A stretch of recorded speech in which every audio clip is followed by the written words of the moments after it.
esta formación en el día de hoy. Ojalá tenga papel y lápiz a la mano, pueda tomar sus apuntes y recuerden, es una formación virtual. Si usted tiene alguna duda, entonces nos pide la palabra. Si es que no tiene micrófono, por favor, escriba ahí en el chat que seguramente algunas personas del equipo Ultraescala nos va a ampliar su duda para poder resolverla. Entonces, bueno, sencillamente eso es lo que queremos el día de hoy. Hay una frase por allí que dice que quien no conoce su historia está condenado ¿a qué? ¿Quién me dice? ¿Quién la completa? Quien no conoce repetirla. Está condenado a repetirla. Muy bien, excelente. Yo quiero que me digan, por favor, 3 eventos que ustedes recuerden que haya ocurrido en Colombia, de origen o de orden natural. 3 eventos que hayan ocurrido en Colombia con fecha, al menos el año.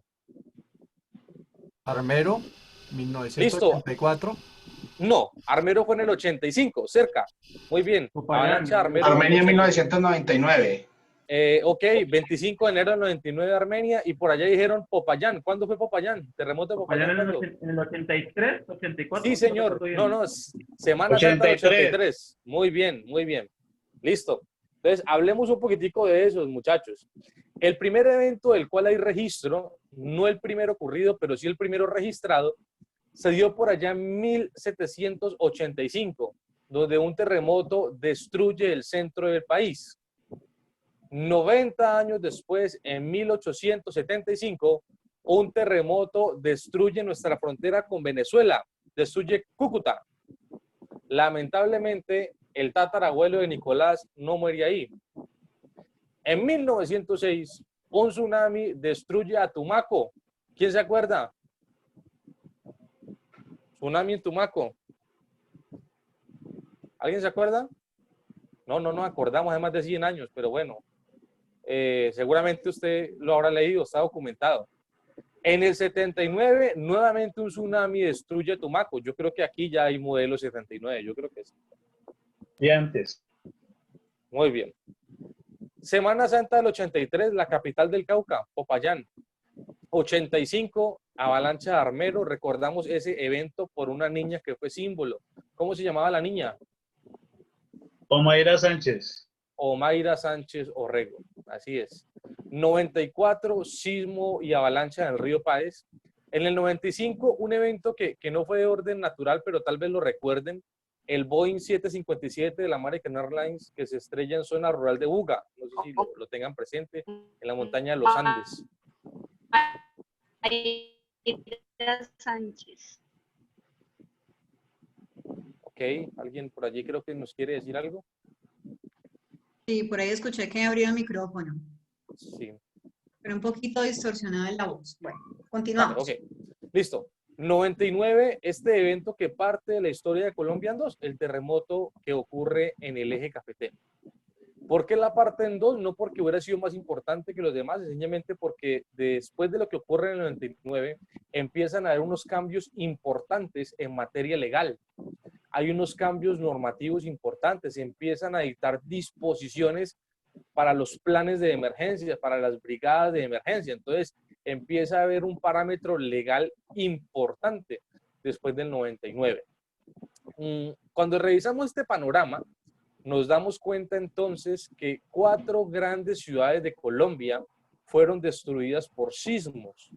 Lo que diría la lógica es que si visitamos las empresas, los hogares, en este caso, de las ciudades que ya se destruyeron, seguro que tienen un plan de emergencia bien diseñado.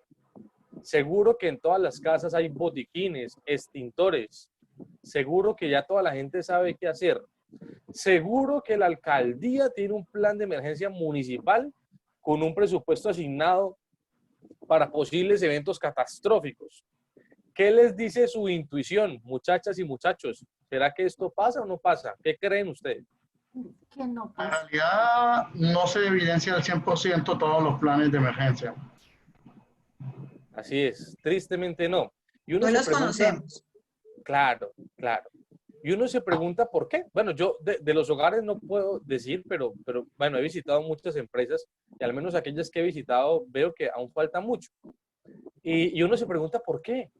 ¿cierto? Porque si no es lógico, es más, me atrevo a decir, no es inteligente que a usted le pase algo y no se prepare para que no le vuelva a pasar. Seguramente si usted algún día iba hablando por celular y fuera de su empresa, de su casa, se lo quitaron, lo atracaron, pues seguro que al menos en ese mismo punto usted no vuelve a sacar el celular porque sabe que es un sitio peligroso.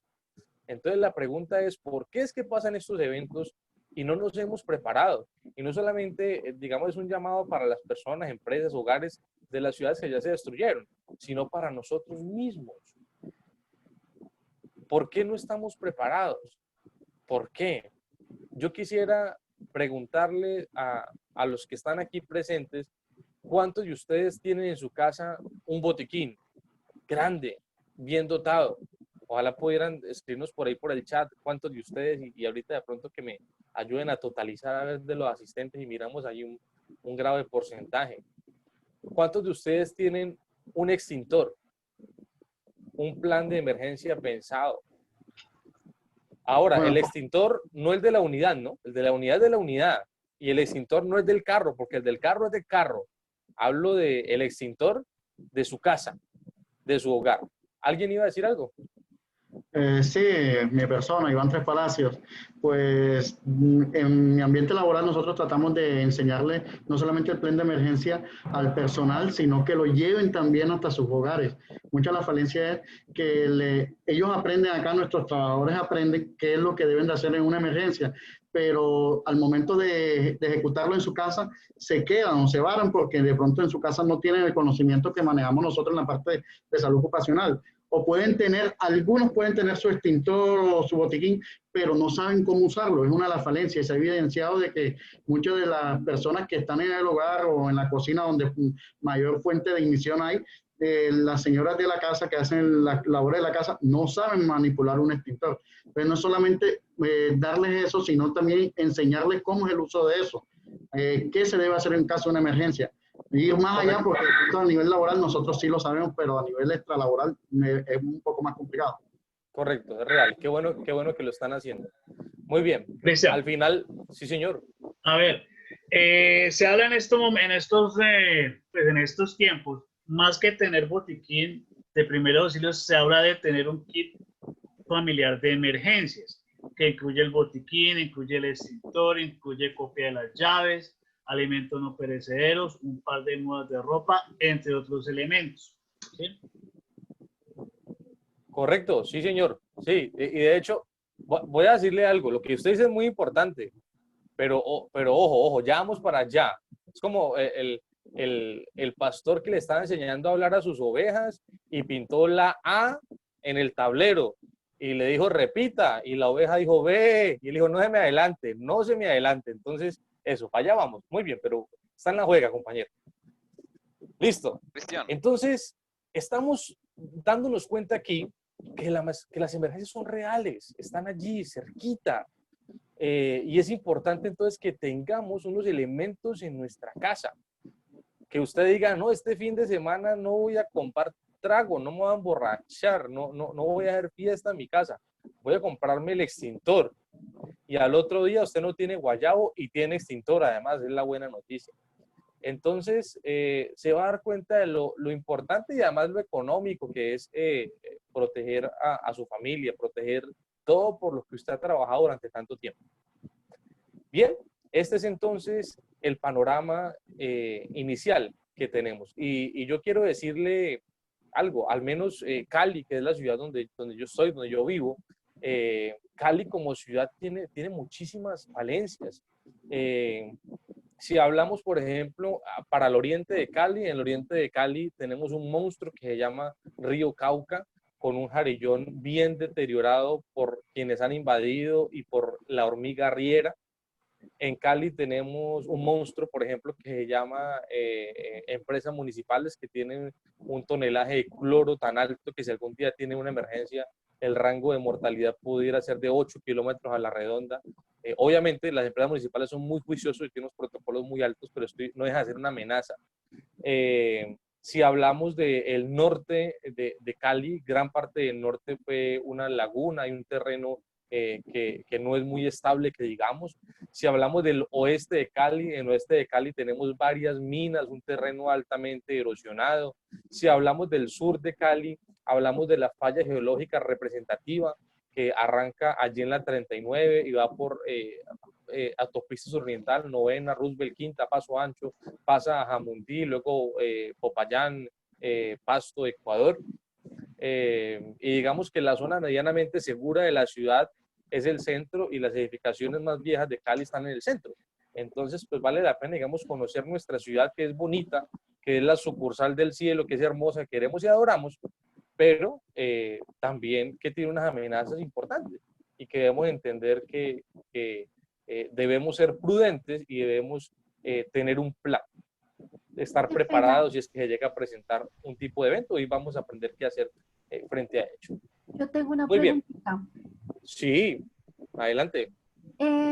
Anualmente salen unas circulares donde, digamos que es, no sé si aplica también para las viviendas, donde se hacen unos simulacros a nivel nacional. Este Correcto. año ya salió la circular, pero pues yo no sé, o mi pregunta sería si esa circular que salió este año aplica para todas las empresas, incluyendo hogares, o para qué, o mejor dicho, para quién va dirigida esa circular, o hay Listo. cómo funciona. Vale, la circular siempre es una invitación, se está instando, se está invitando, se está convocando a las empresas para que participen en ello. No hay una promoción real y directa sobre los hogares, pero lo que decía ahora y lo que aportaba el compañero es importante. Desde las empresas nosotros estamos siempre o debemos estar siempre enseñando a la gente para que replique esto en su casa, para que lo lleve a su casa. Entonces, qué bueno que las empresas también estén vinculando a sus trabajadores para llevarlo a la casa. Y qué bueno que los hogares participen de esto, ¿sí? Y esto tiene que empezar a cambiar desde hoy, desde nosotros. Hoy tenemos nosotros que poner las pilas y decir, hey, voy a hacerlo, voy a vincularme al simulacro. Pero voy a contarle algo. Hay unos países que hacen simulacros un poco más estrictos que nosotros. Sus simulacros son obligatorios y trimestrales. A nosotros la ley colombiana nos obliga a hacer un simulacro al año mínimo. Y lo real es que ese simulacro al año, hablando de muchas empresas, no de todas, es un simulacro bien deficiente, o como decimos coloquialmente, chichi. Uno revisando las fotos del simulacro, se pega una encartada allí para hacer el informe, porque la gente sale hablando por celular, riéndose, comiendo papa rellena, pegándole en la cabeza al que va adelante en la fila. La gente no se toma en serio esto. Ahora, está comprobado científicamente, según un estudio que yo me inventé, que los ateos existen hasta dos momentos de la vida. El ateo existe hasta el día del temblor, o el ateo existe hasta el día en que se le acaba papel higiénico en baño de casa ajena, porque en ese instante se convierte en creyentes. Dios mío, ¿y ahora qué hacemos? Entonces, realmente es importante que nosotros nos vinculemos y que esta información la compartamos con nuestra pareja, con nuestros hijos, nuestros padres, hermanos, abuelos, de pronto con la suegra no, pero con todos los demás sí. Entonces, ojo, esto es una información que salva vidas. Es una información bien, bien importante, muchachos. Esta imagen que están viendo a continuación es una panorámica de cómo queda Armenia después del sismo. Caos total. Los que podían dar una primera respuesta fueron los primeros atrapados. Entonces, es interesante ver, por ejemplo, que hoy ya se hablan de unas disposiciones importantes para estaciones de policía, bomberos, clínicas, hospitales. Hoy en día la norma dice, hey, usted tiene que construirse con base en NSR, hablando de Colombia. ¿Qué es NSR? Norma de sismoresistencia. Porque si hay una emergencia en la ciudad, que se caiga todo, menos usted. Usted no puede caer, que fue lo que pasó en Armenia, caos total. Llegan organismos de socorro de todo el país, pero cada uno trabaja por su parte, como cree que es necesario, donde cree que es la prioridad. Por allá en una clase de sistema, comando e incidentes hablamos un poquitico de eso, de la desorganización que se dio. Y aquí tenemos entonces un claro ejemplo de este asunto. Entonces, repito, la invitación es para que nosotros hagamos simulacros, pero lo hagamos todo el tiempo. Mire, yo tengo dos hijos, un niño de 7 años, una niña de 4, y yo todo el tiempo estoy jugando con ellos, ¿no? Ellos aprenden jugando. Entonces yo les digo, ay, está temblando. Entonces veo que hagan lo que les he indicado que deben hacer cuando hay un temblor, que se los voy a enseñar, a explicar ahora. O les digo, hey, hay un incendio, hay humo. Entonces tiene que reaccionar de otra forma. Hey, hay una inundación, se está metiendo el agua a la casa, entonces tiene que reaccionar de otra. ¿Sí? Hey, ¿qué se escucha por allá? Son como tiros, es una balacera, entonces ¿qué vamos a hacer? Es importante eso. Es más, yo me tomé el trabajo antes, después de que empezara la pandemia, de que en el colegio de mi hijo y en el jardín infantil de mi hija, eso estuviera listo. Y como vi que tenían, pero les faltaba, le dije a los directores, hey, yo voy a hacer esto, permítame hacerlo, yo me regalo para hacer esto y vamos a hacer el proceso con los profesores, pero también con los niños. Y vamos a enseñarles qué es lo que tienen que hacer en caso de emergencia. ¿Hay alguien por ahí con micrófono encendido que me está haciendo competencia? Entonces, muchachos, damas, caballeros, muchachas, jóvenes, jovencitas, esto es realmente importante. No hay que esperar un año para que usted haga el simulacro con su familia. Hágalo cada vez que pueda, hágalo cada 8 días, hágalo día de por medio, hágalo, no sé, hasta que lo tengan muy, muy presente. Esta triste imagen que nos recuerda lo que pasó en Armenia, pues finalmente pues tenemos que llevarla al número que no queremos recordar, al número de muertos. ¿Alguien recuerda cuántos muertos hubo en Armenia?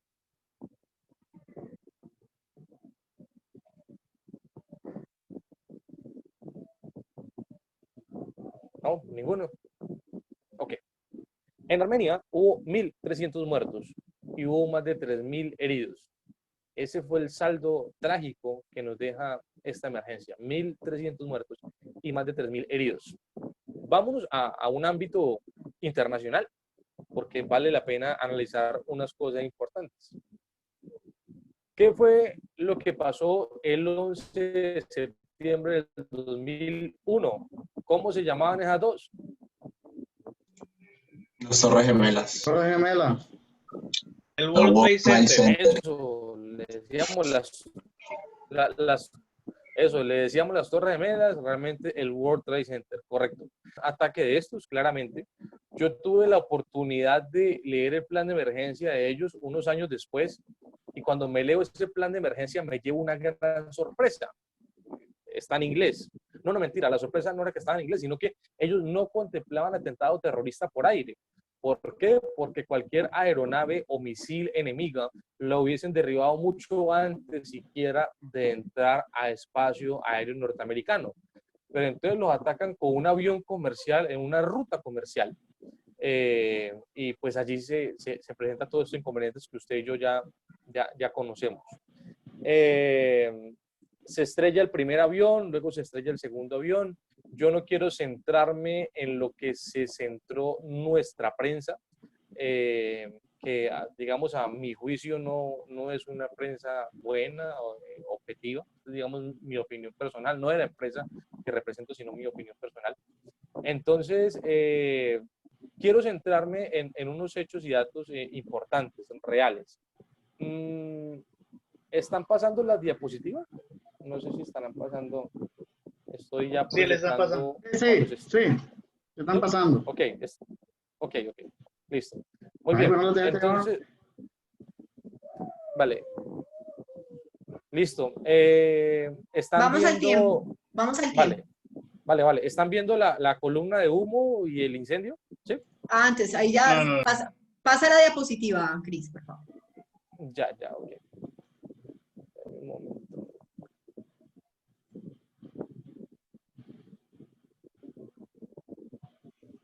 Vamos a ver.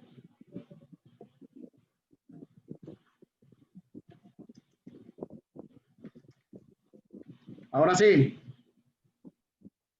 Ok. Listo. Es el momento donde impacta el segundo avión, que todos lo vimos.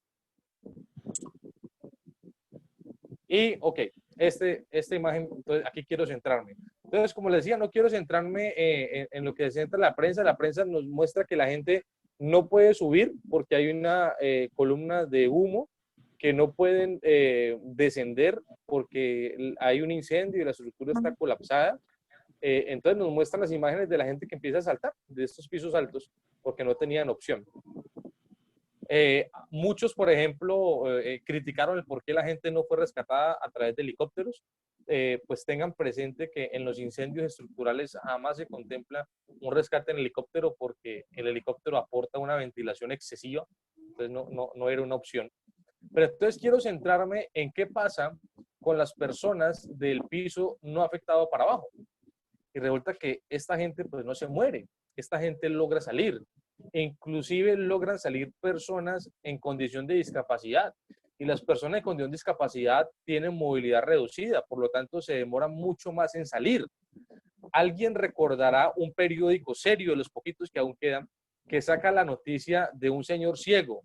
¿Recuerdan quién saca al señor ciego? ¿Quién lo sacó? ¿Quién lo guió para salir? ¿Alguien lo recuerda? Un perro, correcto. Entonces logra sacar a este señor. Y la pregunta es, ¿por qué esta gente logra salir? ¿Porque estaban preparados para atentados con aviones? Y la respuesta es no. No logran salir porque estaban preparados para atentados con aviones. Logran salir porque estaban preparados en un proceso organizado de evacuación.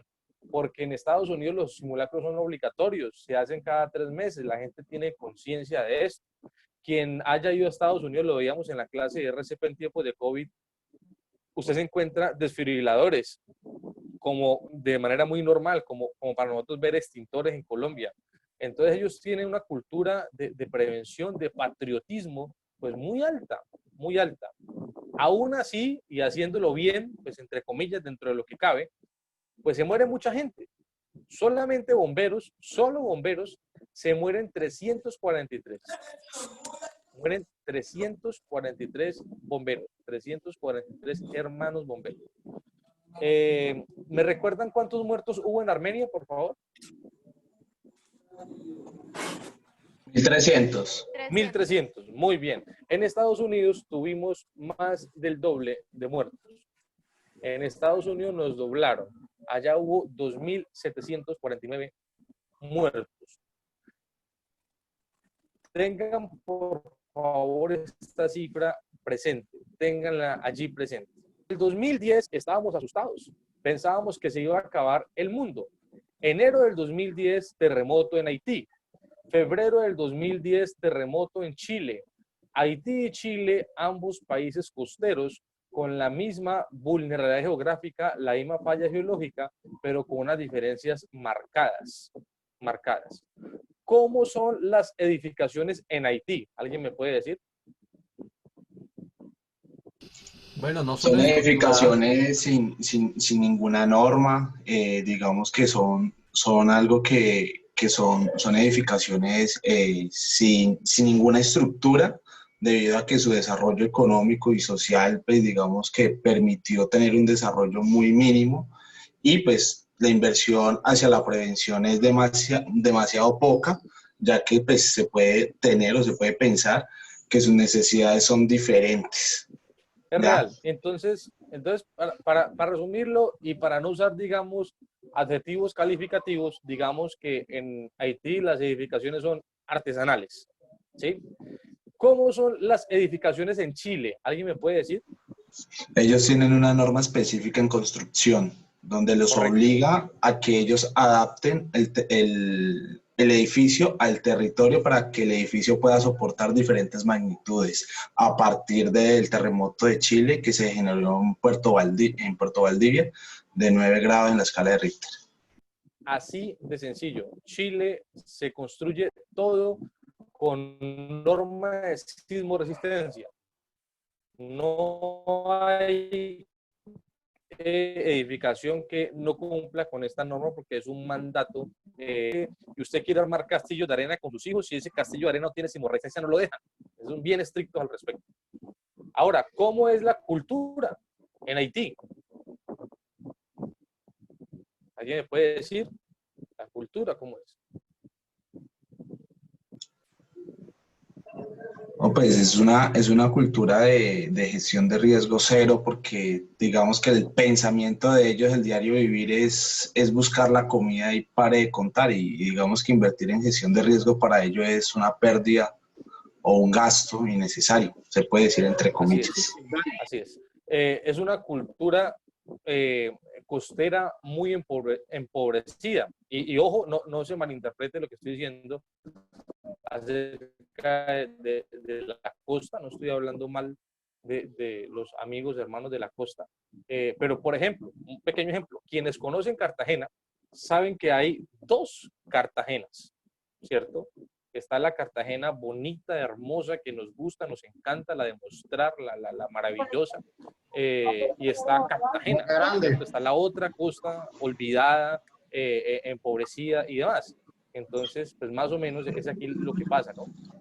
Lo que pasa aquí en esta costa, en Haití, en esta isla, ¿cierto? Nada, cógela suave, todo bien, tú tranquilo, ¿sí? Chile también es costa, Estoy pero qué escuchando. diferente. ¿Hay alguien, porfa, con el micrófono abierto para que me ayude, muchachos? Entonces, Chile, no Porfa, ahora, cerramos el no, micrófono un momentico, los que están con micrófono activo. Gracias. muchas gracias. Sí, no hablo de la Chile de hoy en día, porque la Chile de hoy en día es diferente.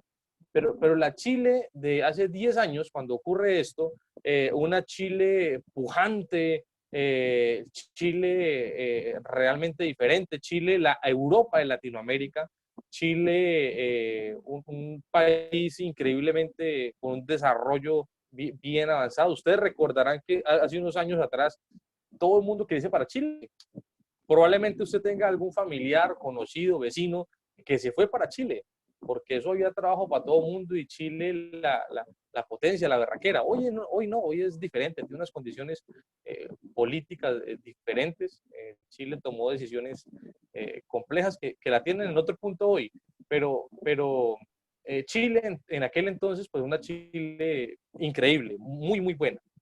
Ahora, eh, en Armenia hubo 1.300 muertos, 1.300. En Estados Unidos, en las Torres Gemelas, 2.749 muertos. ¿Alguien me puede decir cuántos muertos hubo en Haití? ¿Alguien sabe el número? ¿Me lo puede decir? 1.000 muertos, 100.000.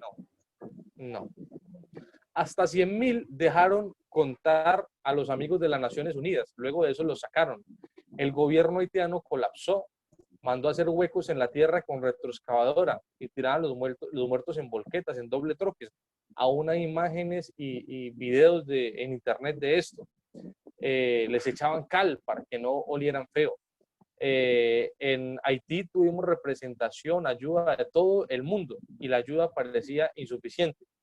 La cifra final de muertos en Haití fue de 300.000.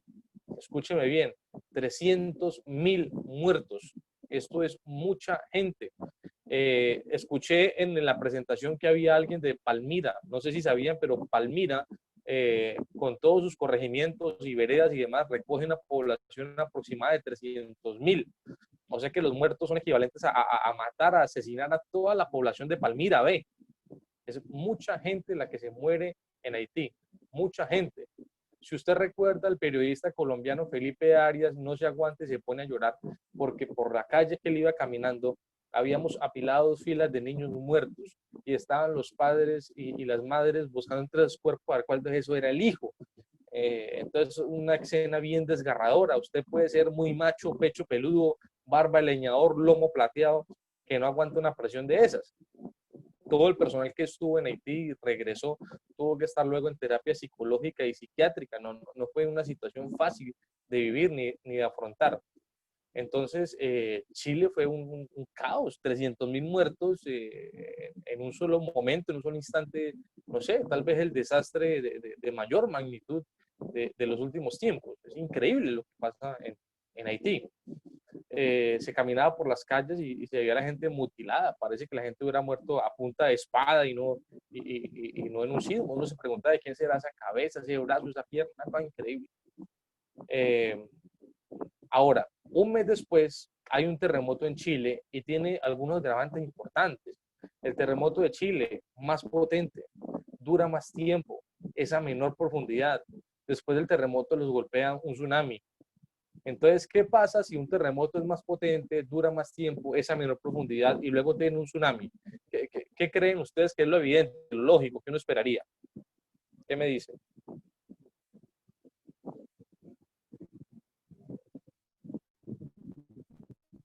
Pues que haya más muertos, más lesionados. Que el país Claro, Y que más queda sea afectados. totalmente devastador, que haya más destrozado. muertos.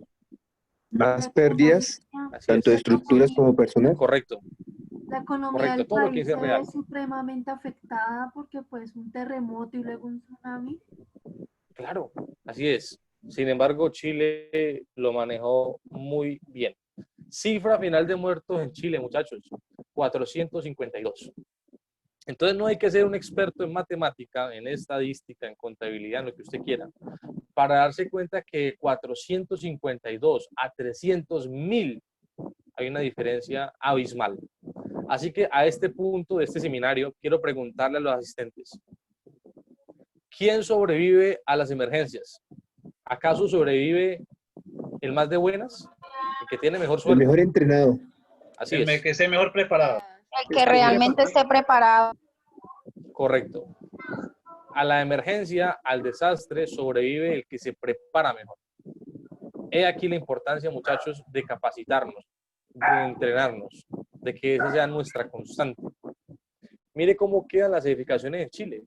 En algunas de ellas supera su capacidad de sismoresistencia. ¿Sí? Ahora, la probabilidad de sobrevivir en una estructura sismorresistente pues es muy amplia, ¿no?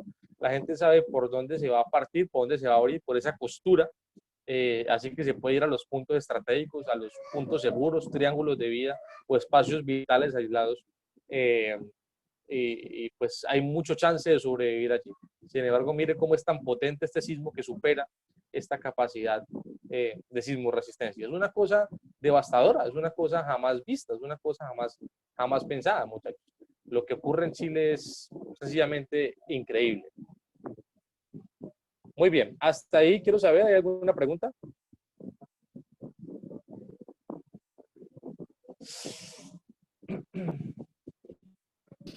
No, señor. Por mi parte, no. Ok, vale. No hay El preguntas último de ejemplo, momento. vale, excelente. El último ejemplo que cito como referencia ocurre en marzo del 2011. El sismo probablemente más potente de los últimos tiempos, 8.9 grados en la escala de Richter. Quisiera decirles que 8.9 es un monstruo. Dios nos guarde un 8.9 en Colombia, probablemente nos haría mucho daño, tumbaría muchas edificaciones. Y este 8.9, por fortuna, ocurre en el país, creo yo, mejor preparado para sismos del mundo, en Japón. Si usted se mete a YouTube y usted busca allí sismo en Japón, le salen miles de videos de cámaras de seguridad y la gente está por allá en el piso 50 de la edificación, empieza a moverse la estructura de un lado a otro, se caen los libros de la biblioteca, las lámparas van de aquí para allá, y ellos están tan tranquilos. Dice, está temblando otra vez. Ah, sí, jajaja, no te vas a quemar con el tinto. Allá los niños se quedan dormidos con el terremoto que los arrulla. El día que no tiembla, los niños no se duermen, ya están acostumbrados al asunto. Sí, tienen una infraestructura, una cosa pues increíble. Sin embargo, este sismo es tan potente y tan cercano a la costa que genera un factor sorpresa, ¿no? Algo con lo que ellos no contaban y para lo cual no estaban preparados, que no fue sencillamente un tsunami, sino un mega tsunami. Muestran las cámaras de seguridad cómo todo el agua se va hacia adentro del océano. Luego se devuelve una montaña de agua que golpea con toda su potencia y esa montaña de agua, pues entonces genera la emergencia nuclear, tumba un puente, abre una autopista, genera una emergencia importante. Ahora, es importante también contextualizarnos, ¿no? Japón es un pedazo de tierra, o mejor, varios pedazos de tierra, 5 veces más pequeño de Colombia. O sea, son bien pequeños, son 5 veces más pequeños que nosotros, y allá en los pedacitos de tierra tienen el doble de habitantes de lo que tiene Colombia. Hay 100 millones de habitantes. Y con todo esto, pues, les va súper bien. Tiene 2 récords, el récord del sismo más potente y el récord de menor número de muertos, 271 muertos. Estas personas logran controlar la emergencia nuclear en 3 días, que era una emergencia mundial. En una semana están otra vez operando en la planta. En 3 meses la planta está reconstruida y mejorada. Frente a la planta nuclear, construyen una represa subterránea gigante con unas compuertas inmensas. Y entonces, si algún día a un tsunami se le ocurre volver, pues abren las compuertas y se tragan el tsunami, ¿ah? Ojirrasgados estos. Una cosa impresionante, muchachos. ¿Sí? No sé si ustedes recordarán que logran levantar un puente elevado de una autopista en 14 días. 14 días. Y sale el ministro de Vías a entregar su carta de renuncia llorando porque él sintió que le falló al honor de su nación porque se demoró 2 días más de lo previsto. Y el día que yo vi la noticia me puse a llorar porque yo vivo al otro lado del puente de Juanchito. Ahí me toca aguantarme 2 horas diarias de trancón para pasar y para devolverme. Y esta gente levanta el puente en 14 días. ¿Cómo es posible? ¿Cómo es posible que esto sea real? Y hay gente que podrá estar pensando en este momento, Cristian, pero no nos compare con Japón, porque es que en Japón tiembla todos los días. Sí, es verdad. Pero le tengo una noticia. Aquí en Colombia también tiembla todos los días. Algún día Sí. que usted tenga tiempo, vaya al laboratorio sismológico que queda en la Universidad del Valle, la sede sur, la entrada es gratuita. Vaya, no a tirar piedras, sino a capacitarse. Y se dará cuenta cuando entre allá que las mismas veces que tiembla en Colombia, perdón, que tiembla Japón, tiembla en Colombia, que nos diferencia la intensidad y no la frecuencia. ¿Alguien iba a decir algo? Sí, profe, pues mira que cuando yo estaba estudiando en el SENA, que estaba haciendo la tecnología, pues nos estaban capacitando sobre el plan de gestión del riesgo de desastres y eso mismo nos decía el instructor, que acá en Colombia tiembla todos los días y es algo que nosotros no sentimos porque es muy leve, pero de que tiembla todos los días, tiembla. Así es. Hay gente que dice, de todas maneras no nos compare, Cristian, porque Japón está ubicado en el cinturón de fuego. ¿Alguien ha llegado a escuchar el término cinturón de fuego? ¿O línea de fuego? Sí. Ok. Es una falla geológica mundial que le da la vuelta a todo el planeta.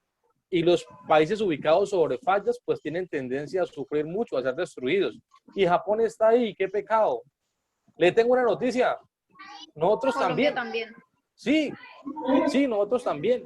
Entonces, esta diapositiva es interesante, muchachos. Las placas tectónicas, que son parte de la corteza terrestre, son 12 en total, están distribuidas de diferentes formas y cuando dos de las placas se rozan, se estrellan, se producen los grandes sismos. Ahora, quiero mostrarle un mapa para que usted duerma tranquilo hoy. Mapa sismológico de Colombia. Color rojo, zona de alta intensidad sísmica con múltiples fallas geológicas. Color amarillo, zona de media intensidad sísmica. Color verde, zona de baja intensidad sísmica. Escuché que se presentaron muchas personas del centro del país. ¿Sí? Hay personas de Bogotá, qué bueno. Ubique, por favor, ubique Cundinamarca, sea tan amable en ese mapa. Los que estamos en diferentes sectores del Valle del Cauca, observe cómo está el occidente de este país. Estamos en zona roja, muchachos. Rojo brillante, rojo rutilante, rojo arterial, rojo escarlata. Ahí estamos. Ahí estamos. Y la pregunta, ¿hasta cuándo? ¿Hasta cuándo nos va bien? ¿Hasta cuándo nos seguimos confiando? Que Dios haya sido muy bueno con nosotros no quiere decir que no nos preparemos. Tenemos que ser reales, claros en esto, muchachos. Se han hecho estudios para preguntarse por qué no nos ha ido tan mal en manejo, en materia de este manejo y los expertos llegan a la experta conclusión de que lo más probable es que Dios sea colombiano. Y no hay otra razón científica que nos explique por qué nos ha ido tan bien. Pero ¿hasta cuándo nos alcanza eso, muchachos? ¿Hasta cuándo? Entonces, he aquí la importancia de tener un plan de emergencia en el lugar y que sepamos qué es lo que se debe hacer de acuerdo a la amenaza que se está presentando. Entonces, empecemos con aquella que hemos estado dándole más relevancia. Empecemos a hablar del sismo. ¿Qué nos enseñaron nuestros padres y abuelos que deberíamos hacer frente a un sismo? Pararnos debajo de la viga de la puerta. Entonces, escondernos debajo de la cama. Muy bien. Nos dijeron que debajo de la mesa, de la silla, de la cama, del marco de la puerta. Muy bien. La teoría de nuestros abuelos, que a ellos también les enseñaron, pues era buena. ¿Por qué? ¿Por qué era buena? Porque las edificaciones regularmente antes eran livianas, bareque y demás. Y los muebles de antes eran roble, eran cedro. Esa madera fina, inacabable, o no le entraba ni la candela. Buena. Hoy en día es al contrario. edificaciones muy pesadas, ladrillo, concreto, metal, y muebles muy livianos, triplex, rimas, madeplex. Le apuesto que el comedor de su casa es de vidrio. Métase debajo de esa mesa a ver qué le pasa. De una vez con cédula a la boca para reconocimiento de cadáveres, porque usted no va a sobrevivir ahí. Así que hoy por hoy hablamos de los espacios vitales aislados. Hoy por hoy en algunas partes hablamos del triángulo de vida de acuerdo a la estructura. Entonces voy a explicarle cuáles son las constantes. Las constantes son las siguientes. Deberíamos siempre tener unos lugares identificados en nuestra casa como puntos seguros. ¿Cuáles son esos lugares importantes? Esos lugares importantes son las esquinas, los amarres entre vigas y columnas, no lo que está suelto. Cuando la estructura se mueve, lo que se va a caer es lo que está suelto, lo que no está amarrado. Por eso buscar esas esquinas. Ahora, si entre la viga y la columna que queda en una esquina, además me encuentro un mueble grande, un mueble fuerte, pues es un buen lugar para ubicarme ahí en posición fetal. ¿Cuál es la posición fetal? La posición fetal es la posición de chichi en el monte, ¿sí o no? La que está allá acurrucadito como los pollitos hasta el otro día, ¿sí? ¿Por qué? Porque si la pared colapsa, quedará soportada sobre el objeto y se convierte en un triángulo de vida. Hay unos lugares estratégicos. Lugar estratégico, muchachos, al lado de la puerta del ascensor. Es un buen lugar. Ojo, no frente a la puerta, ¿no? Porque el movimiento abre la puerta y usted se va al hueco. ¡Cristian! Y ¡pum! Al piso. Hablo al lado de la puerta del ascensor. ¿Por qué? Porque la estructura que sostiene el ascensor es una estructura especial que regularmente no colapsa en los sismos. Un lugar muy importante es el baño. ¿Por qué el baño? Los baños regularmente son estructuras estrechas que no colapsan. Y si llegan a colapsar como tienen paredes tan juntas, quedará una sobre otra, se convierte en un triángulo de vida.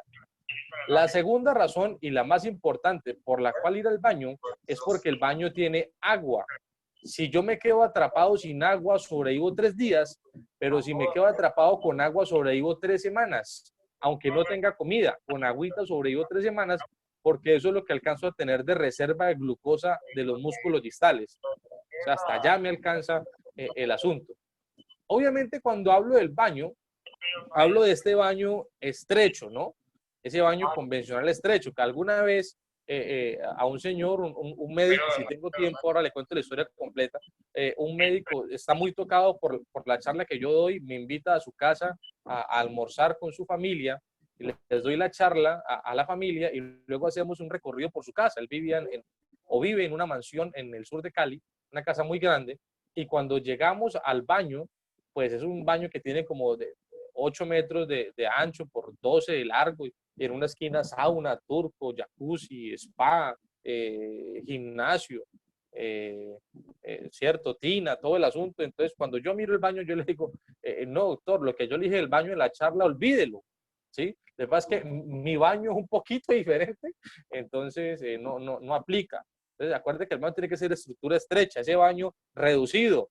El baño que si usted va a hacer chichi, entra de frente, y si va a hacer popó, entra de espalda, porque no tiene espacio para voltearse allá adentro. Entonces, esa es como la característica. Recuerden que evacuar, si estoy en un piso alto, no es una buena idea, debido a que lo primero que se cae son las escaleras. Las escaleras no tienen resistencia estructural.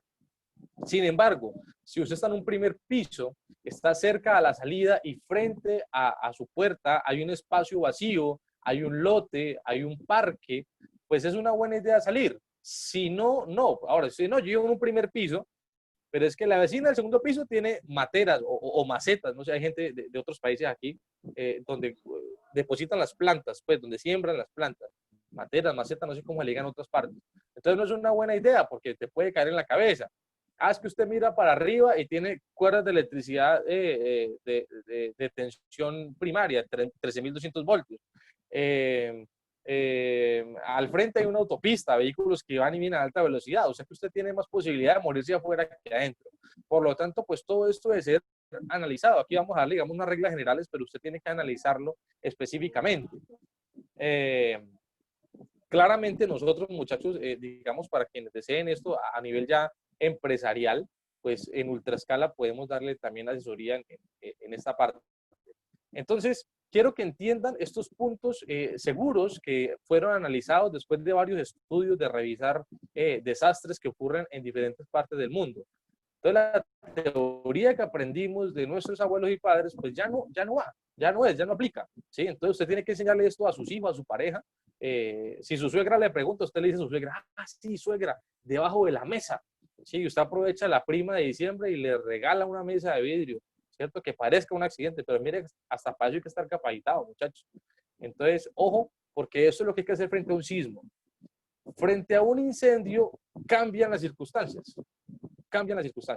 Frente a un incendio, pues, si el incendio es pequeño, lo que hay que hacer es activar nuestro extintor. Si es un incendio incipiente, lo que vulgarmente le llaman conato, pues aplique su extintor. Pero si ya el incendio es un incendio fuerte, grande, declarado, está ya en una combustión libre, entonces lo que debo hacer es rápidamente evacuar. Ahora, ¿cómo evacúo? Pues la regla general me dice, tírate al piso y sal. Tienes que salir rápido. ¿Por qué? Recuerden que humo, gases y vapores producto de la combustión son menos pesados que el oxígeno. Como son menos pesados, menos densos, van a estar ubicados arriba. El oxígeno, que es más pesado, va a estar siempre abajo. Si usted se queda de pie, va a inhalar una serie de gases tóxicos, pero hay un común denominador de casi todos los incendios, que es el famoso monóxido de carbono. Y cuando usted inhala monóxido, el primer efecto del monóxido en el cuerpo es la alucinación. Usted empieza a reírse solo, a ver elefantes rosados volando, a hablar incoherencias, amo a mi suegra, cosas así. El segundo efecto es la somnolencia. Usted se empieza a quedar dormido, pero usted no se da cuenta. Usted no dice, ay, me estoy quedando dormido por monóxido. No, sencillamente usted se queda dormido y se fue, chao. Inhalación por monóxido de carbono. Es como cuando usted lo operan, le hacen cirugía, le ponen la máscara con la anestesia y le dicen cuente hasta 10, usted van 3 y ya, se fue. Entonces pasa lo mismo con el monóxido y hay que enseñarle a nuestra familia que en un incendio es diferente la reacción. En un sismo quiero guardar la calma, refugiarme, en el incendio no hay nada que pensar. Si hay un incendio, no. Llamemos a Cristian a ver qué nos recomienda. Llamemos a Cristian, vamos para afuera. Sí, no hay nada que pensar. En caso de una inundación, también es diferente la reacción. Me pregunto, ¿será posible una inundación en Cali? Y la respuesta es sí. Cali tiene 7 ríos y tiene un sistema de alcantarillado paupérrimo. Entonces, aquí llueve ahora y colapsan las alcantarillas, colapsan la ciudad. Es posible una inundación. ¿Qué nos dice en la guía que debemos hacer frente a una inundación? Nos dice, quite suministro de electricidad y busque lugares altos. Vaya para arriba. ¿Sí? ¿Y qué hay que hacer frente a eventos de orden público, balacera, que están dando bala allá afuera?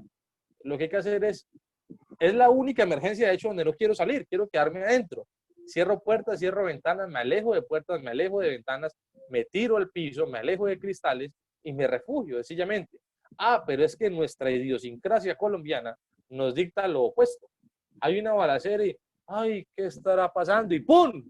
Se muere por anfibio. ¿Sí? Entonces, mire que cada tipo de amenaza se maneja muy diferente. Muy, muy diferente. ¿Hasta ahí quieren hacer alguna duda o tienen algún aporte, compañeros? Sí, yo tengo una duda. Pues resulta que, digamos, cuando en el hogar haya un incendio, yo he escuchado que, pues, obviamente, por lógica, uno debe cerrar la llave del gas. Pero también dicen que bajar los breakers de la energía. Ajá. Sí, esto, compañera, es dentro de lo posible, porque la prioridad es evacuar, la prioridad es salvar la vida de tu familia, ¿sí? Si estamos hablando de un incendio pequeñito, pues sencillamente, claro, si el incendio es en la cocina, pues trata de cerrar la llave de gas que está allí cerca de la estufa, y si es que no puede, entonces ve hasta la entrada de tu casa, donde está la otra llave de gas, donde está, que está al lado del contador, del medidor, y cierra esa llave. Pero si es un incendio ya grande declarado, pues no hay tiempo de eso. Dejemos que ya lleguen los bomberos y se encarguen del asunto, que ellos traen sus equipos especializados. Entonces, sencillamente no hay nada que hacer ahí. Saca a tu familia, que es la prioridad. Antes de pensar en cerrar o bajar cosas, no. Saca a tu familia, que es la prioridad. Eso es Vale, básicamente. muchas gracias. Ok. Una pregunta. Digamos, en Ajá. mi caso, yo tengo una bebé de 6 años. Uno, ¿cómo le dice a un bebé de 6 años, venga, evacúe que hay una emergencia? Los niños se van a asustar, los niños o sea, si uno entra en pánico, ahora, pues imagínense los chiquitines. Entonces, uno Ajá. ahí cómo hace para que ellos lo acompañen a uno y que lo vean no como algo así, pues, como que está pasando algo grave, sino que calmado y que se vayan con uno, porque es una situación que uno, pues uno no sabe cómo actuar hasta que realmente te vaya a pasar. Entonces hay uno cómo podría evacuar Claro, la familia, como tú dices. claro, muy bien. Aquí hay unos temas muy importantes. Hay una guía NFPA que habla específicamente de esto para los niños. Y la NFPA tiene un programa muy interesante que se llama Aprende a no quemarte, dirigido para niños pequeños. En la clase pasada, creo que era en la pasada, o la antepasada, no recuerdo, les hablaba de la enseñanza universal y que a muchos niños les enseñan, a muchos niños pequeños me refiero, a usar extintor, a hacer RCP. Y son mensajes, y son imágenes y son publicidades que se ven muy bonitas, pero nada que ver con la realidad del niño. Al niño no hay que enseñarle ese tipo de cosas. ¿Por qué? No hay que enseñarle esas cosas primero, porque un niño no dimensiona el peligro, no tiene conciencia de lo que es el peligro. Segundo, eh, el niño no es responsable por la seguridad ni por la vida de nadie, ni siquiera por la de él mismo. Los responsables somos nosotros. Los niños no tienen la fuerza, la técnica para desarrollar este tipo de procedimientos. Entonces, a los niños no hay que enseñarles cosas. A los niños hay que enseñarles a huir del peligro, a pedir auxilio y no enfrentarlo. Importante, muchachos, respecto a esto. Una sugerencia, revisando estas guías, como le digo, que dice la NFPA y el programa se llama Aprende a no quemarte, y usted lo busca en Google, guía NFPA, Aprende a no quemarte, le va a salir toda la información. Si alguien quiere, yo la tengo y se la puedo compartir con mucho gusto, así como le compartimos en el seminario pasado, la GRE y demás. Hay material que fue hecho para ser compartido, entonces yo se los hago llegar a través de nuestra ejecutiva comercial, de la señora Madeleine, se los hago llegar la información por el grupo de WhatsApp. Entonces, este programa Aprende a no quemarte, muchachos, damas, caballeros, sugiere unas cosas muy chéveres. Yo obviamente la he adaptado a nuestra realidad colombiana. Hay que decir claramente también que hay una realidad norteamericana y una realidad colombiana. Eso debe estar muy claro, ¿cierto? Y ustedes que me están viendo en este momento por la cámara, la realidad es evidente, ¿no? ¿Cómo son los bomberos en Estados Unidos? Altos, monos, ojiazules, aquí mire, esto es lo que hay, ¿sí o no? Entonces, somos realidades diferentes. Entonces, por ejemplo, ¿qué apliqué yo en el colegio de mi hijo y en el jardín de mi hija? Alguna estrategia. Le dije, listo, cuando haya un incendio y lo que queremos hacer es que ellos gateen y salgan, entonces a ellos les decimos, vamos a jugar a los perritos. Entonces los niños se tiran al piso, gatean y empiezan a ladrar y salen del aula, salen hasta el punto de encuentro. Entonces, en ese momento que hay una emergencia, la profesora no empieza a gritar, ¡un incendio! ¡Fuego, fuego! Salga que van a morir. No. Le dicen, listo, niños, los perritos, y el niño se tira al piso y empieza a gatear y se va para afuera. Esa es la forma. Cuando hay un sismo, hemos determinado cuáles son los lugares seguros del colegio, del jardín infantil, los hemos pintado con unos punticos, unas caritas felices, y les decimos, listo, todos a dormir. Entonces el código de esa emergencia, entonces todos a dormir, entonces los niños van y se acurrucan allá, posición fetal, en los punticos con las caritas felices. Entonces, así para cada una de las amenazas hemos determinado códigos para los niños. Entonces, en nuestra casa, cuando se trata de nuestra casa, pues tenemos que conservar la calma, muy importante eso, y enseñarle a nuestros hijos cuál es la forma correcta. Entonces, repito, yo como hijos lo hago todo el tiempo y les digo, está temblando, aquí en la casa, pues ya les hablo más claramente, y ya sé que tiene que irse para el baño, ¿sí? Y luego hay un incendio y se tiran al piso y gatean. Mis hijos saben que el toma corriente no lo deben tocar, que es malo, que los cerillos, que el encendedor, que la estufa, que los puede lastimar. Entonces, eso es lo que hay que enseñarle, muchachos. ¿Listo? ¿Qué otra duda tenemos allí o aporte para que avancemos? El tiempo se nos va súper rápido. Qué pena, la última.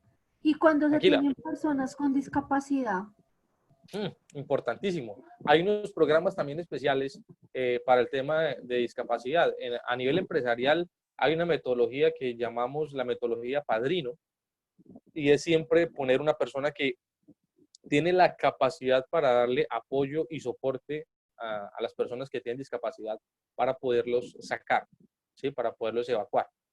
Esto a nivel del hogar, porque a nivel, por ejemplo, hospitales y clínicas, la cosa cambia, ¿no? Cuando usted revisa las guías de hospitales y clínicas, la guía le dice, ojo, hospitales y clínicas no son evacuables. Y suena cruel, cruelísimo, pero eso dicen, no son evacuables. ¿Qué quiere decir? Que en caso de emergencia salga con todos aquellos que se pueden mover, pero con los que no se pueden mover, ¿cómo hacemos? Saque un paciente de una UCI que tiene conectado 3 bombas, tubos por toda parte en esa cama, no hay forma, no hay forma. Entonces, es de acuerdo al entorno donde estemos. Y en la casa, pues tendríamos que asignar a una persona que sea el encargado de darle apoyo a esa persona con discapacidad. Cristian. Señor. Mira, yo trabajo con la Contraloría General de la República. Y bueno, nosotros también tenemos ese plan padrino. Tenemos varias personas en sillas de rueda y discapacitados por alguna otra forma. Cuando cuando hay ese tipo de planeamientos, siempre se le debe encargar a una persona que sea una persona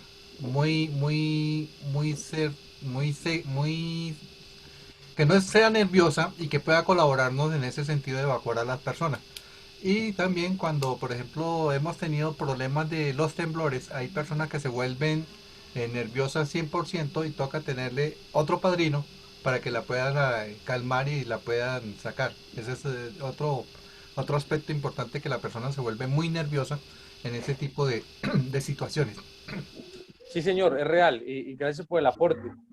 La discapacidad no solamente es física, hay gente que entra en pánico. Hay un efecto por allá que los psicólogos denominan el efecto avestruz, y es que la gente, cuando hay una emergencia, mete en la cabeza un hueco oscuro y como no ve nada, piensa que no le va a pasar nada, y se sienten más seguros, por ejemplo, escondiéndose que evacuando, ¿sí? Entonces, si es un sismo, perfecto, pero si es un incendio, yo no quiero que la gente se esconda o se quede adentro, quiero que evacúen rápidamente. Entonces, claro, digamos que esa metodología padrinos ya para nivel empresarial, que no es el tema de hoy, pues hay que analizar muchas cosas, tratar de que las personas con movilidad reducida queden en un primer piso, pues estratégicamente cerca de una rampa, bueno, en fin, una serie de cosas aquí importantes. Bueno, sigamos. Debemos tener un líder de evacuación en nuestra casa, en nuestro hogar, y claramente pues tendrá que ser la persona más calmada. No siempre es el esposo, no siempre es la esposa, no siempre es la mamá, el papá, el hijo.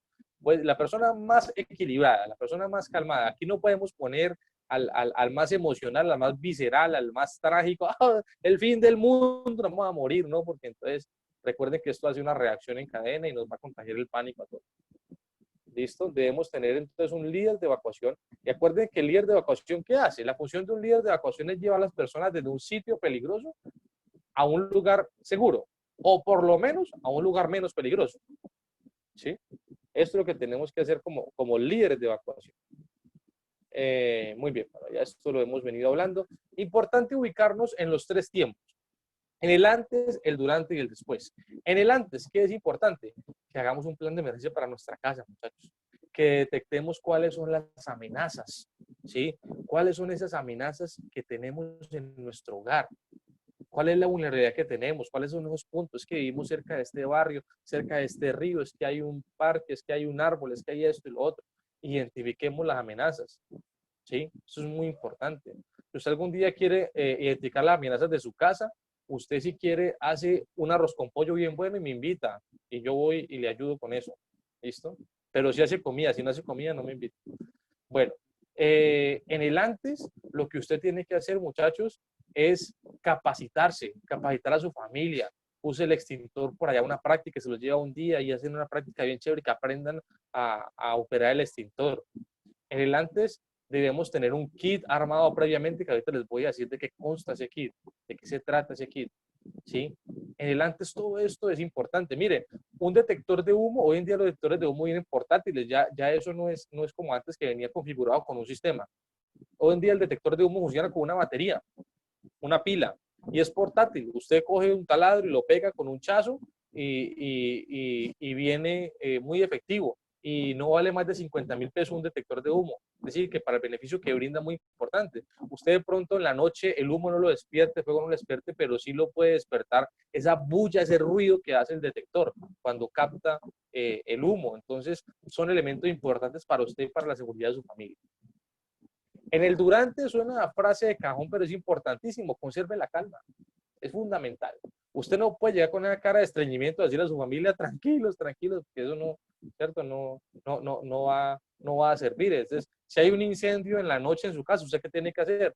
Saca a la esposa de su casa, saca a los hijos de su casa, deja a la suegra durmiendo, ¿cierto? Entonces tiene que hacer todo un plan allí importante para su familia y poderlo salvaguardar. Pero para eso tiene que tener calma, ¿sí? Si usted no es el líder de evacuación, entonces usted tiene que atender las órdenes de la persona que está más capacitada, del líder de evacuación o del líder del plan de emergencias en el lugar, ¿sí? En el durante tengo que aplicar el procedimiento de acuerdo a lo que esté presentando. Usted no puede voltear los cables. En el sismo me refugio, en el incendio salgo rápidamente, en la inundación voy para arriba y en el atentado, en el evento de orden público me quedo adentro. Entonces, hay una balacera, ¿qué es lo que hay que hacer? Ah, sí, había que salir rápidamente, hay que salir gateando. Entonces, no hay que salir, en la balacera no hay que salir. Sí, a usted no le pueden voltear los cables. Hay un incendio, ¿qué es lo que hay? Incendio, lugares altos, ¿no? Y esa era la inundación. Entonces, usted no puede voltear los cables ahí porque cada amenaza es diferente. Y después de cada evento, usted tiene que ir al punto de encuentro designado. Usted tiene un punto de encuentro para su familia, el parque, el antejardín, el lote, la esquina, la calle. Tiene que tener ese punto y ahí tienen que encontrarse. De pronto usted está en el trabajo, ellos están en la casa, entonces si pasa algo, listo, allí nos vamos a encontrar. Nadie puede irse para un lugar diferente. No, que es que a mí la emergencia me da hambre, entonces cuando estoy estresado necesito comer algo, entonces usted en vez de pegar para el punto de encuentro, pegas para la panadería. Y todo el mundo pensando que usted que va atrapado y no, estás por allá comiendo. Entonces, ojo con esto. Y después de que pase el evento, usted tiene que evaluar debilidades, fortalezas. Hay un análisis que se llama el análisis DOFA, que es muy importante, chévere aplicarlo, para que usted evalúe cómo le fue, si hay que cambiar algo del plan de emergencia de su hogar, de su casa. Hay que reforzar, hay que quitar, hay que poner. Esto es realmente muy importante. Importante el poder llamar cuando hay una emergencia en mi hogar, y para eso yo debería tener el número de cuadrante de la policía, debería tener el número de bomberos, de defensa civil, de Cruz Roja, de ambulancias. Eso es muy importante, muy, muy importante. Cuando veíamos el tema de primer respondiente en primeros auxilios, hay unos pasos claves para la llamada. El paso número 1 es que usted se presente. El paso número 2 es que pregunte con quién habla. Usted no puede empezar a dar información y saber que le contestaron realmente dónde era, porque usted cuenta todo lo que está pasando en la emergencia en su casa y para que después le digan, ay, no, pero es que esto es un restaurante. Y, ay, ¿usted por qué no me había dicho? No, es que el chisme está bueno. Entonces el paso 2 es realmente verificar que le contestaran donde usted quería que le contestaran. El paso número 3 es contar lo que pasó, breve. Hay gente que cuenta todo desde Adán y Eva hasta el día de hoy. Entonces, breve, ¿qué pasó? Paso número 4, ¿qué necesita? ¿Necesitas ambulancia, camión de bomberos, funeraria? ¿Qué necesitas? ¿Sí? Paso 5, ¿dónde está ubicado? Dirección exacta o, como decimos aquí en el Valle, dirección bugueña, con puntos de referencia claro y fijo, ¿no? Usted no puede decir, no, estamos aquí al lado del carro de Postobón y nosotros persiguiendo ese camión de Postobón por toda la ciudad. O sea, puntos fijos. Y el paso número 6 es preguntar si puede colgar, porque probablemente allá le van a dar información importante que usted puede ir haciendo mientras llegue la ayuda especializada. Después de que haga esa llamada importante, entonces ya usted puede esperar que llegue la ayuda. ¿Listo? Triángulo de vida. Alguna vez iba pasando por las calles del centro de Cali, en el barrio El Calvario, veo a este señor allí durmiendo, posición fetal, la esquina, amarra entre viga columna, yo me acerco, lo despierto, lo felicito, me roba el celular. Bueno, entonces esta es más o menos la idea de lo que es la posición fetal en la esquina, amarra entre viga columna.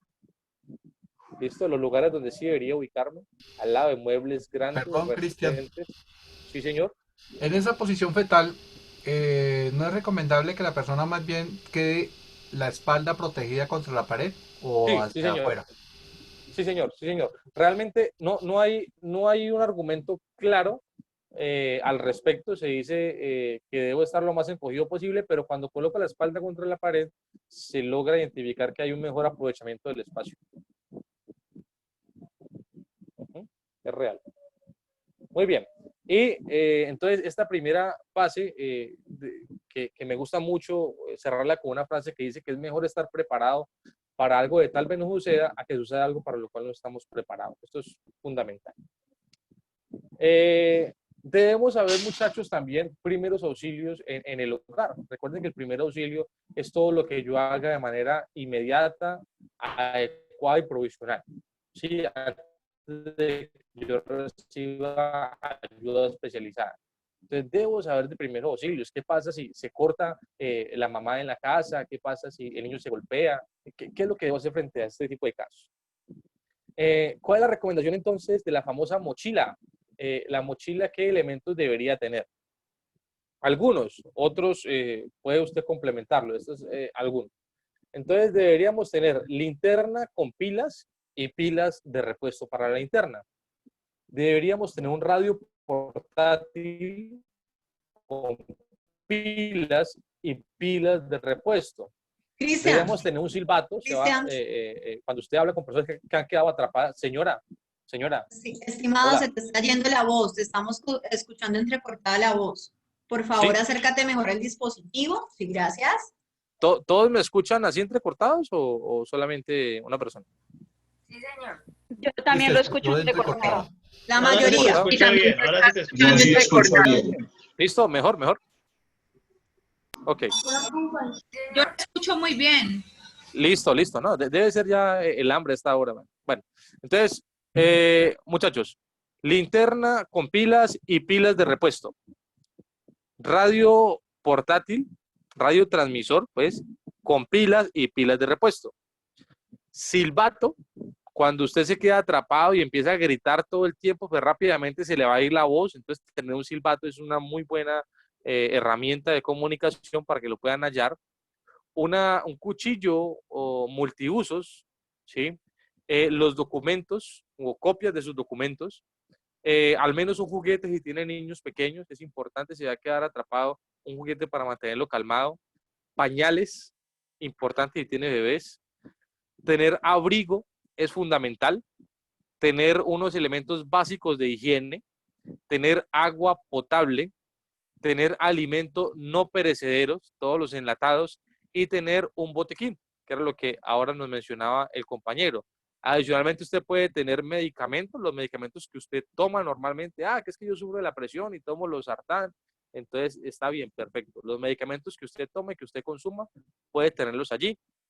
Y son muy importantes dentro de este kit. ¿Tenemos algunos vacíos legales? Por supuesto que sí. Cuando, por ejemplo, vamos a hablar de extintores, podemos hablar específicamente de la norma. Hablamos de la NTC 2885. Pero cuando vamos a hablar de botiquines, no tenemos una norma específica en ello. La única norma que existe es la resolución 0705 del 2007, que saca la Secretaría de Salud de Bogotá como una recomendación para Bogotá, que ni siquiera es de obligatorio cumplimiento en Bogotá. Y nos da por allá una guía, pero no hay nada reglamentado respecto a lo que son los botiquines. Lo que sí es muy cierto es que le meten cosas como condones y como toallas higiénicas que nada que ver. No sirve para nada un condón y una toalla higiénica. Han sido desvirtuados completamente la función de ellos. No tiene argumento alguno. Entonces, rápidamente, ¿qué cosas se puede... sí, dice Juan que la 2400 habla de botiquines, correcto, pero no hay un listado sugerido y una reglamentación específica, como por ejemplo en relación, en proporción, la NTC 2885, que habla ampliamente de extintores, cuántos metros cuadrados y lineales debe cubrir, que se hace un análisis de carga de fuego. Para botiquín no hay un estudio juicioso de eso. Muy bien. Entonces, la contusión o los golpes, ¿cómo se manejan? Se maneja con el mejor anestésico, que existe, el más natural, el más fácil de conseguir, el más casero, con hielo. Las contusiones, los golpes se manejan con hielo. ¿Listo? Algún compañero por ahí coloca en el chat, alcancé a leer algo de medicamentos. Ojo, en la casa sí debo y puedo tener medicamentos, los que ya consumo y están formulados.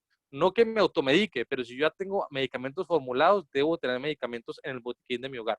Es diferente del contexto empresarial. Muy bien. Frente a rasguños, escoriaciones, pues lo que se hace en este tipo de heridas es sencillamente lavarse, y la recomendación es que se haga el lavado con la famosa solución salina, que puedan limpiar estas heridas. ¿Listo? Ante heridas cortantes, lo primero que debo hacer es, si es alguien de mi familia, pues ya está, lo voy a manipular rápidamente. Si es alguien que yo no conozco, entonces el paso número 1 será ponerme bioseguridad. Bioseguridad, guantes, por lo menos, no quiero tener contacto directo con fluidos. Mientras llega al botiquín, llego al botiquín y hay dos cosas muy interesantes. Hay gasas y hay toallas higiénicas. Pregunta, ¿qué le pongo? ¿Gasa o toalla higiénica? ¿Qué dice el público? ¿Gasa o toalla? Gasa, gasa. Ok, listo. La toalla higiénica en la parte del pegante. Ok, muchachos, la toalla higiénica nunca, jamás en la vida.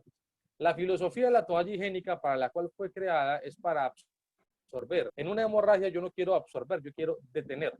¿Sí? En la sangre hay varios compuestos, glóbulos rojos, glóbulos blancos, plasma, plaquetas. ¿Quién se encarga de la coagulación? Las plaquetas. Cuando hay una hemorragia se activa algo increíble creado por Dios que se llama el factor 8, la cascada de coagulación. Es como de todas las plaquetas será un grupo de WhatsApp. Camina que ya hay una hemorragia. Cuando usted pega las gasas, la plaqueta se adhiere a la gasa y empieza a formar lo que usted y yo conocemos como coágulo, caracha, costra. Si usted pone toalla higiénica, eso no pasa. La sangre se absorbe, se absorbe, se absorbe. Además, la toalla higiénica tiene aloe vera, manzanilla, rapigel, cosas que yo no quiero que estén en el torrente sanguíneo, que estén allí en la herida. Entonces, toalla higiénica descartado, toalla higiénica no. Si seguimos con el concepto de la toalla higiénica, el día de mañana que veamos a alguien sangrando por nariz, le metemos un tampón. Entonces, toalla higiénica no. Hay gente que es feliz con la toalla, se cortó una toalla y no falta la comedia que diga, ay, pues aquí tengo una, no, es que ya se me está quitando. Entonces, no, toalla higiénica no. No. Cristian. Sí, señor.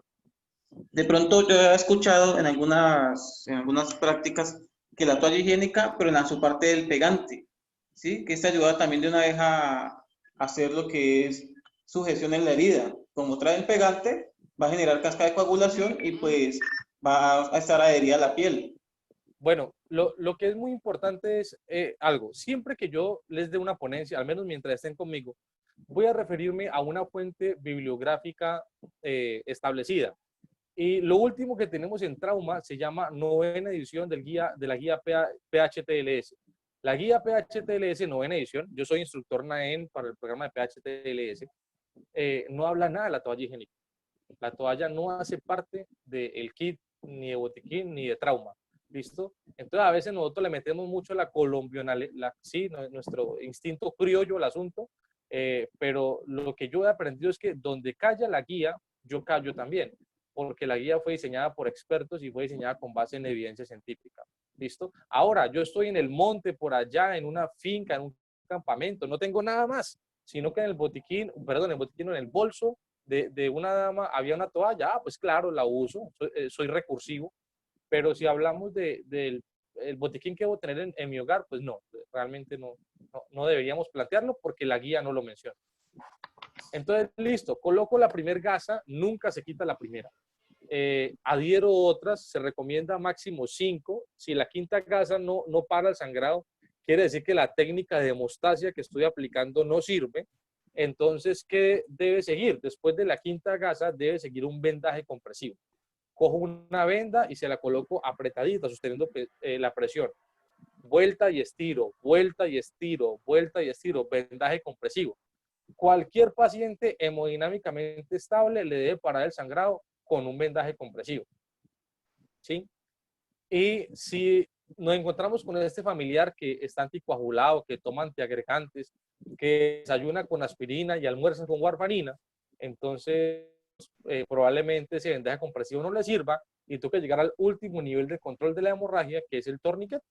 ¿Sí? El torniquete que debe ponerse 5 centímetros por encima de la herida, por encima del corte, ajustarlo solamente hasta que pare el sangrado, y una vez coloco el torniquete tengo 2 horas o 120 minutos para llegar al centro asistencial sin que haya ningún tipo de daño ni vascular, ni tisular, ni óseo, ni de ningún tipo.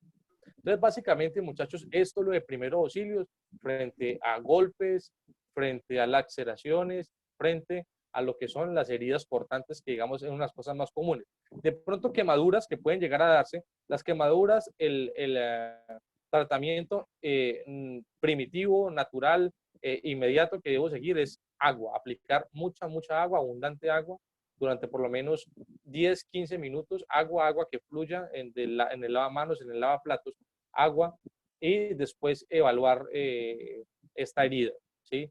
Si requiere atención médica o no requiere atención médica. Entonces, esta es la invitación que queríamos hacer el día de hoy. Esto es lo que queríamos hablar con ustedes. Analice las amenazas que tiene en su casa, en su hogar. Tenga un extintor, tenga un botiquín, tenga un kit de supervivencia. Por favor, capacite a su familia, instrúyase, documéntese y entienda que las emergencias son reales. Abrimos en este momento entonces los micrófonos para que ustedes hagan las preguntas que quieran hacer, muchachos, o los aportes. Adelante. Claro que sí, micrófonos abiertos. ¿Quién quiere dar alguna opinión respecto a la información que recibió, hacer un aporte adicional? Yo, buenas noches. ¿Quién es? ¿De dónde nos...? Hola, buenas noches. Mi nombre es Alexandra Cortés. Yo soy de aquí de Sopó, Cundinamarca. Yo soy tecnóloga en seguridad y salud en el trabajo. En este momento me encuentro con la charla con mi hijo, escuchándola, y pues tenemos una duda. En caso de que haya un pequeño incendio o que se forme un incendio eléctrico y no tengamos o no contemos con el extintor, ¿cómo podemos apagarlo o controlarlo pues mientras que conseguimos un extintor o mientras que llenen los entes encargados para este tipo de emergencias? Ok, muy bien. Gracias. Ok, no, con todo gusto, gracias por la pregunta. Bueno, lo que deberíamos hacer es siempre tener el extintor, es nuestra primera opción. Depende de dónde se genere el incendio. Si el incendio se genera en la cocina y lo que ocurre en la cocina es que hay un incendio porque hubo una fuga de gas y demás, pues ve y quita el suministro de gas desde la parte de la entrada de la casa. Ve al contador, ve al medidor y allí está la llave principal y cierras el flujo de gas para que se acabe el incendio. Si acaba el combustible, se acaba el incendio. Pero si lo que pasó es que se prendió otra cosa, se prendieron las cortinas, los muebles y no tienen extintor, pues eso va a pasar rápidamente a un incendio pequeño, un incendio grande. Entonces la recomendación es evacúa, salva a tu familia y espera que lleguen los bomberos. No improvise con nada más. Debe tener un extintor. Cristian, estoy viendo que en el chat varias personas escribieron que tenían extintor en sus hogares. Me gustaría escuchar a las personas que tienen extintor si lo saben manejar, porque me surge de pronto la idea de hacer un en vivo, programarlo para que nos enseñes cuáles son los tipos de extintores que deben aplicar para el hogar, porque seguramente muchos de los que estamos aquí no tenemos conocimiento de cuál es el tipo de extintor que debemos comprar o ni siquiera usarlo. Entonces me gustaría, abro micrófono por favor, para que las personas que están aquí participando en el webinar me indiquen si conocen del manejo del extintor y quiénes no. Y si les interesaría que hiciéramos un en vivo con Cristian, donde él nos enseñe cuáles son los tipos de extintores y cómo usarlos. Pues, mira, uno nunca termina de aprender, ¿cierto? Cada instructor tiene una metodología totalmente diferente y me ha gustado mucho la metodología del profe Cristian. Sí lo sé manejar, pero de pronto él puede tener otro tip que de pronto me puedan servir para complementar lo que ya sé y sería muy bueno desde mi punto de vista. Cristian, Madeleine. Señor. Bueno, igual sí tengo extintor en mi casa y obviamente por ser brigadista, tanto empresarial, tengo ya he tenido esas herramientas, he ido adquiriendo para la casa. Lo único que me falta es el detector de humo, pero ya tengo muchos elementos para los primeros auxilios y todo. Igualmente el manejo se lo da a uno ya la práctica, ya tengo unos añitos en esta líder de la brigada y sí, obviamente, como dice el compañero, hay ciertas cositas a veces que se le escapan a uno, pero no es tarde para aprender. Listo, claro, importante pues que invitemos, si hacemos el envío, Cristian, ¿qué opinas? Si hacemos el envío, invitar a las familias, ¿no? Porque esta capacitación se ha hecho para el hogar. De pronto, si no está el experto en emergencias del hogar, ¿cómo los otros actores podemos participar y podemos tomar acciones frente al momento de la emergencia y lograr ponernos a salvo? Entonces, tengo a Cristian aquí frente a mi pantalla. Cuéntame, Cristian, ¿qué opinas de hacer un en vivo con todas las personas que están aquí? Puede ser por Facebook Live o por medio del Instagram, no sé. Sería interesante. Sí, pues bueno, me acaban de comprometer en vivo. Por supuesto que sí, yo acepto encantado.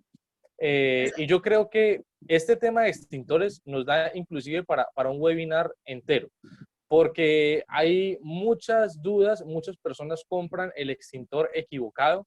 Ya, yo tengo entonces el extintor multipropósito, el ABC, y resulta que el ABC no es el indicado para todos los tipos de fuego en la casa. Y todo lo que usted se demoró muchos años en conseguir, lo pierde en un instante, no por el incendio, sino por usar el extintor inadecuado o usar el extintor adecuado de forma inadecuada. Entonces, por supuesto que sí, estoy atento para que lo veamos siempre desde el punto de vista normativo, de lo que dice la norma. Claro que sí, acepto con mucho gusto. Listo, perfecto. Entonces yo me comprometo. Sí, es cierto. Dime, ¿con quién? ¿Quién nos habla? Es cierto porque Yajaira de Andalucía Valle.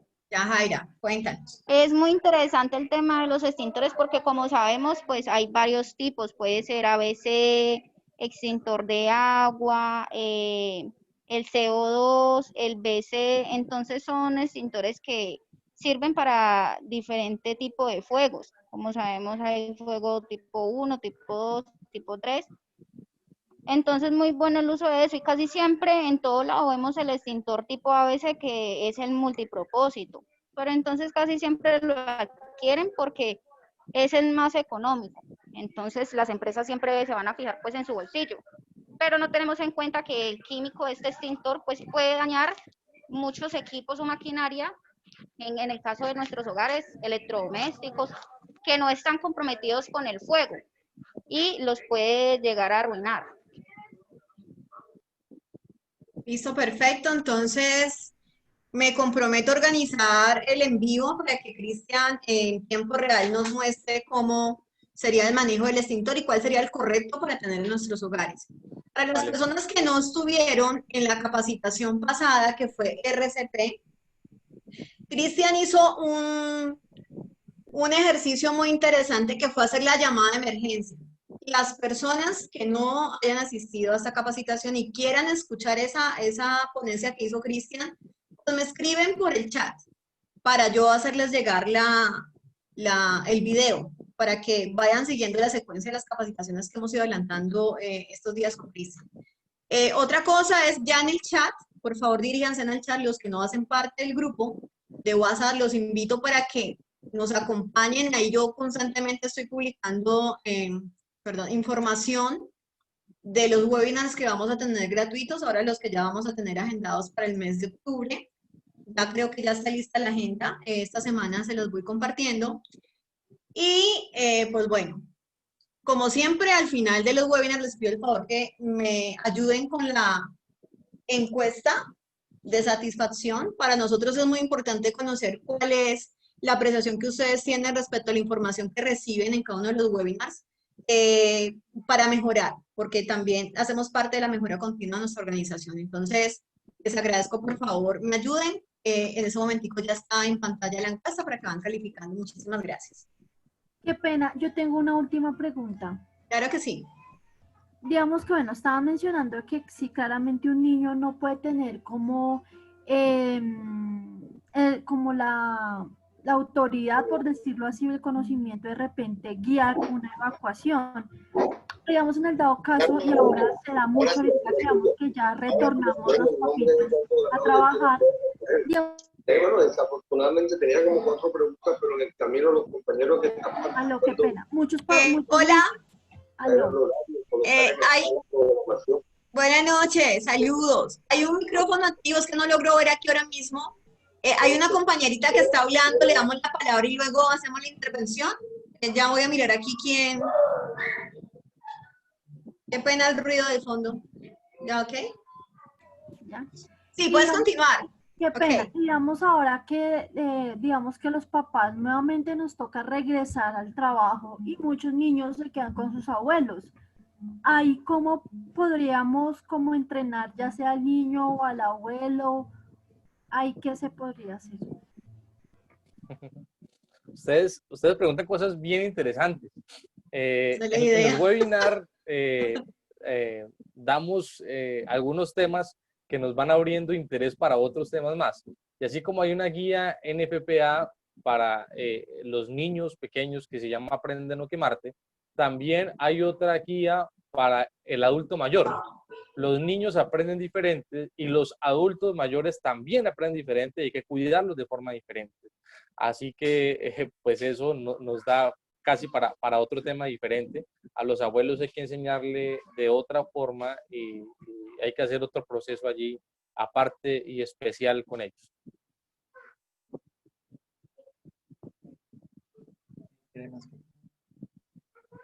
¿Alguna otra pregunta? Al final estaba escuchando una intervención, pero no logré ver quién había activado el micrófono. Isabel, ¿tienes una pregunta? Sí, hola, muy buenas noches. Hola, Soy la Isabel. ciudad de Palmira. Me gustaría, pues estamos hablando, ¿verdad?, de, digamos, sobre lo del botiquín y lo de, digamos, todo lo que debe de tener dentro del botiquín. Me gustaría saber, digamos, si hay un sitio de pronto, digamos, ya que Cristian nos decía que el lugar donde de pronto, digamos, al cual deberíamos recurrir sería el baño. Entonces, digamos, la ubicación de ese botiquín o de esa mochila sería, digamos, la ideal, ubicarlo en el baño o hay otro sitio, digamos, donde se deba ubicar. Ok, gracias por la pregunta, Isabel. Esto dependerá mucho de la configuración de seguridad que hayas hecho para tu hogar. Si determinaste que el baño es un lugar seguro y que vas a llegar allí y probablemente allí vas a esperar hasta que te rescaten, entonces el baño será el lugar. Si determinaste que había otro y determinaste que había una viga, una columna y al lado un mueble muy grande, que ese es el lugar donde vas a ir, entonces allí deberías colocarlo. Depende de la configuración de seguridad del plan de emergencia que hayas hecho en tu hogar.